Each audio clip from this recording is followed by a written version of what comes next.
কেন বলো তো রায়?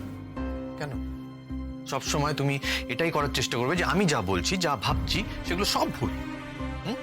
আর তুমি যা করছো, যা বলছো, যা ভাবছো সব ঠিক। কেন করো এটা? হ্যাঁ, মানছি মানছি না মানছি মানছি আমি ভুল করেছি, অনেক ভুল করেছি জীবনে, ভুল সিদ্ধান্ত নিয়েছি, অন্যায় করেছি, কিন্তু সেসবের থেকে কিন্তু আমি বেরিয়ে আসা প্রাণপণ চেষ্টা করেছি। শুধু তাই নয়, বেরিয়েও এসেছি। আমি নিজেকে বদলানোর সবটুকু চেষ্টা করেছি, যা যা সম্ভব ছিল। তুমি তুমি নিজেও কিন্তু জানো, খুব ভালো করেই জানো তুমি আমার সেই চেষ্টা সৎ ছিল কি ছিল না। তারপর আজও আজও তুমি আমাকে পুরোপুরি বিশ্বাস করতে পারো না। কেন বলো তো রায়? তোমার কথা শুনে মনে হচ্ছে আমি আমাদের সন্তানের শত্রু। তুমি এত কথা কেন বলছো? এত কৈফিয়ত কেন দিচ্ছ আমাকে? আমি কি কিছু জানতে চেয়েছি, নাকি তোমার কোনো জিনিস নিয়ে গিল্ট কাজ করছে? আর সেই লড়াইয়ের মাঠে নামলে। না রাই, আমার কোনো গিল্ট নেই। এতজন ডক্টর মিলে যেটা ঠিক বুঝেছেন সেটাই করেছেন।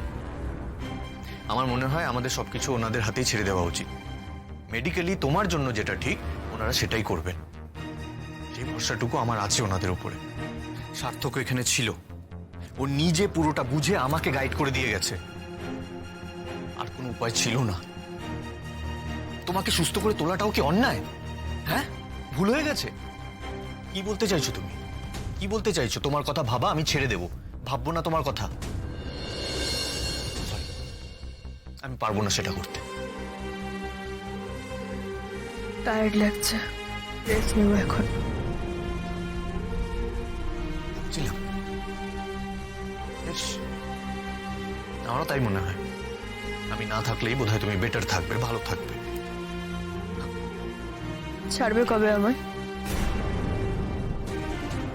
আজ ডক্টরের সঙ্গে কথা বলবো, তখন জানতে পারবো।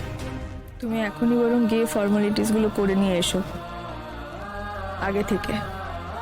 এখন তো আর আমার এখানে থাকার কোনো দরকার নেই, বাড়ি চলে যাই।